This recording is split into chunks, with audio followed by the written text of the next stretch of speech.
ವೀಕ್ಷಕರೇ, mystery minds ನ ಮತ್ತೊಂದು ವಿಡಿಯೋಗೆ ತಮಗೆಲ್ಲರಿಗೂ ಸ್ವಾಗತ.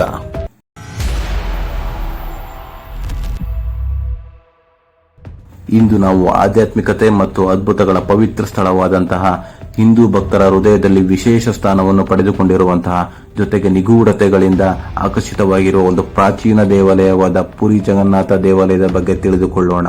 ಇದು 12ನೇ ಶತಮಾನದಲ್ಲಿ ನೆಲೆಯಾದಂತಹ ದೇವಾಲಯ. ಅಂದಿನಿಂದಲೂ ಸಹ ತನ್ನ ಹಲವಾರು ನಿಗೂಢತೆಗಳನ್ನು ಇಂದಿಗೂ ಕಾಪಾಡಿಕೊಂಡು ಬಂದಿದೆ. ಅದರಲ್ಲಿ ಮೊದಲನೇ ನಿಗೂಢತೆ ಬಗ್ಗೆ ಹೇಳುವುದಾದರೆ ದೇವಸ್ಥಾನದ ಮೇಲ್ಭಾಗದಲ್ಲಿರುವಂತಹ ಧ್ವಜ.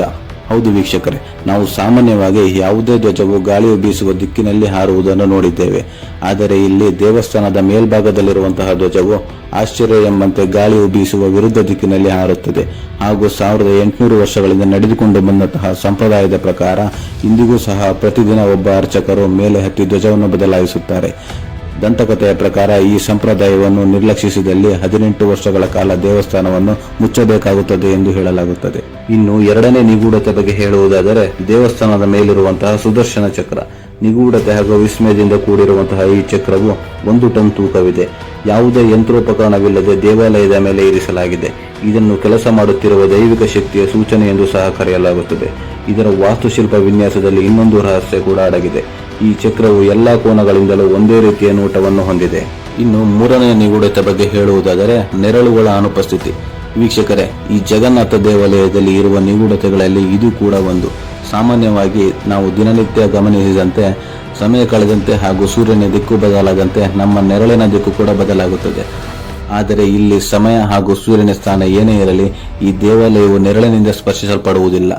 ಇದು ವಾಸ್ತುಶಿಲ್ಪದ ಪವಾಡವೋ ಅಥವಾ ದೈವಿಕ ಶಕ್ತಿಯ ಪವಾಡವೋ ಎಂಬ ಪ್ರಶ್ನೆಯನ್ನು ಹುಟ್ಟುಹಾಕುತ್ತದೆ. ಈ ವಿಚಿತ್ರ ಅನುಪಸ್ಥಿತಿಯು ದೇವಾಲಯದ ನಿಗೂಢತೆಯನ್ನು ಹೆಚ್ಚಿಸುತ್ತದೆ.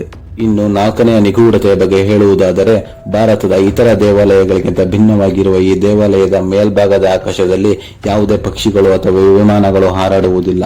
ಒಂದು ದೈವಿಕ ಶಕ್ತಿಯು ಇದನ್ನು ಹಾರಾಟ ನಿಷೇಧಿತ ಪ್ರದೇಶ ಎಂದು ಘೋಷಿಸಿದಂತೆ ಇದು ಕೂಡ ಇಂದಿಗೂ ನಿಗೂಢವಾಗಿದೆ. ಈ ದೇವಾಲಯದ ಮೇಲಿರುವ ವಾಯು ಪ್ರದೇಶವನ್ನು ನಿಯಂತ್ರಿಸುವ ಕಾಣದ ಶಕ್ತಿಗಳ ಬಗ್ಗೆ ನಮ್ಮನ್ನು ವಿಸ್ಮಯಗೊಳಿಸುತ್ತದೆ. ಇನ್ನು 5ನೇ ನಿಗೂಢತೆಯ ಬಗ್ಗೆ ಹೇಳುವುದಾದರೆ ನೀವು ದ್ವಾರದಿಂದ ಒಳಗೆ ಪ್ರವೇಶಿಸಿದ ನಂತರ ಅಲೆಗಳ ಶಬ್ದವು ಸಂಪೂರ್ಣವಾಗಿ ಕಣ್ಮರೆಯಾಗುತ್ತದೆ. ವಿಶೇಷವಾಗಿ ಸಂಜೆಯ ಸಮಯದಲ್ಲಿ ಇದನ್ನು ಗಮನಿಸಬಹುದಾಗಿರುತ್ತದೆ. ಆಶ್ಚರ್ಯವೆಂದರೆ ಇದಕ್ಕೆ ಈವರೆಗೂ ಯಾವುದೇ ವೈಜ್ಞಾನಿಕ ಕಾರಣಗಳಿಲ್ಲ. ಇದು ದೇವಾಲಯದ ಪರಿಸರವನ್ನು ನಿಯಂತ್ರಿಸುವ ಕಾಣದ ಶಕ್ತಿಗಳ ಬಗ್ಗೆ ತಿಳಿಸುತ್ತದೆ. ಈಗ ನಾವು 6ನೇ ನಿಗೂಢತೆಯ ಬಗ್ಗೆ ತಿಳಿದುಕೊಳ್ಳೋಣ. ಇದು ಒಂದು ಪವಿತ್ರವಾದ ಸಂಪ್ರದಾಯವಾಗಿದೆ. ಪ್ರತಿ 8, 12 ಅಥವಾ 19 ವರ್ಷಗಳಿಗೊಮ್ಮೆ ವಿಶೇಷವಾಗಿ ಆಯ್ಕೆ ಮಾಡಿದ ಬೇವಿನ ಮರಗಳಿಂದ ಹೊಸ ವಿಗ್ರಹಗಳನ್ನು ರಹಸ್ಯವಾಗಿ ಕೆತ್ತನೆ ಮಾಡಲಾಗುತ್ತದೆ. 21 ದಿನಗಳಲ್ಲಿ ಪೂರ್ಣಗೊಳಿಸಿ ವೈಕುಂಠದ ಬಳಿ ಭಕ್ತಿಪೂರ್ವಕವಾಗಿ ಹಳೆಯ ವಿಗ್ರಹಗಳನ್ನು ಬದಲಾಯಿಸಲಾಗುತ್ತದೆ. ಇನ್ನು 7ನೆಯ ನಿಗೂಢತೆಯ ಬಗ್ಗೆ ಹೇಳುವುದಾದರೆ ದೇವಾಲಯದಲ್ಲಿ ದೈವಿಕ ಪ್ರಸಾದವನ್ನು ಬೇಯಿಸಲು ಸಾವಿರಾರು ಪುರೋಹಿತರು ಒಟ್ಟುಗೂಡುತ್ತಾರೆ. ಅವರು 7 ಮಣ್ಣಿನ ಮಡಿಕೆಗಳನ್ನು ಒಂದರ ಮೇಲೊಂದು ಜೋಡಿಸಿ ಬೇಯಲು ಇಡುತ್ತಾರೆ. ಆದರೆ ಅಚ್ಚರಿ ಎಂದರೆ ಮೇಲಿನ ಮಡಿಕೆಯಲ್ಲಿರುವ ಆಹಾರ ಮೊದಲು ಬೇಯುತ್ತದೆ, ನಂತರ ಉಳಿದವು ಬೇಯುತ್ತದೆ. ಇದು ಈ ದೇವಾಲಯದ ನಿಗೂಢತೆಯನ್ನು ಇನ್ನಷ್ಟು ಹೆಚ್ಚಿಸುತ್ತದೆ. ವೀಕ್ಷಕರೇ, ಈ ದೇವಾಲಯವು ಇನ್ನೂ ಹಲವಾರು ವಿಶೇಷತೆಗಳಿಂದ ಎಲ್ಲರನ್ನೂ ಆಕರ್ಷಿಸುತ್ತದೆ. ಇನ್ನಷ್ಟು ಕುತೂಹಲಕಾರಿ ವಿಷಯಗಳೊಂದಿಗೆ ಮುಂದಿನ ವಿಡಿಯೋದಲ್ಲಿ ಸಿಗೋಣ. ಧನ್ಯವಾದಗಳು.